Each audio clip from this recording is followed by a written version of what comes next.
when we design, strategies and such, you kind of think about, you're starting at a solid foundation, right? You're saying, well, we're building up and we're assuming everybody's having a great day. They're driving in, they're all set for success. And, actually, when you think about one of the things that's part of our safety strategy is we call this blue line versus the black line. And the blue line is well, actually, the black line is the plan, how you expect your day is going to go. Like you look at okay, we're going to do this, we're going to do all these things. And the blue line is how it actually goes.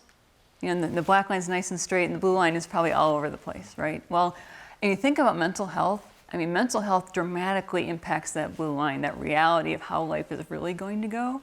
And, I think we have to really think about if those influences are going to be so significant, and our foundation that we're counting on everything building on top of has gaps in it, we can't expect that the strategy is really going to work the way we expect it to, right? And so, there's so many hazards that our employees have to deal with on a day-to-day basis.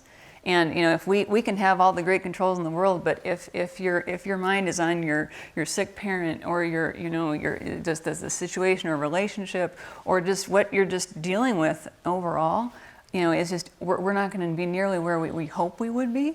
But then figuring out, well, where are we really? And asking that question, how are you? And I think about just in one-on-ones, but how are you really? And then looking to see, does the body language actually match up with that?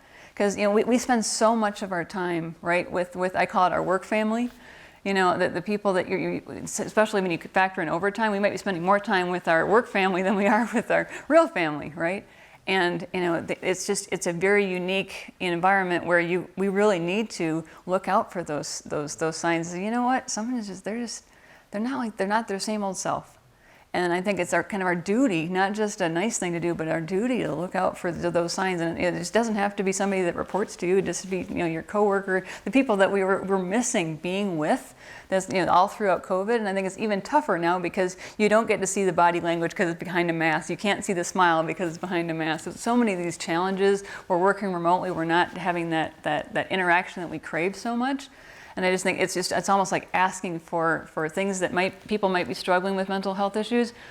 It's just I think it's exacerbating, all of those issues. And so we really, I think, have to double down on those efforts to seek it out, actively reach out, and because otherwise we can't expect all those really critical safety things to function, because that foundation has some gaps in it.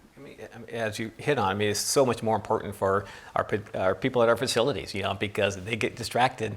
They can get injured or, God forbid, killed. It's kind of hard to me in an office setting, for that stuff to happen. But it's even more important for our workers out there in the field every day coming into the office, coming into the plants. They're distracted. It could cost them their lives.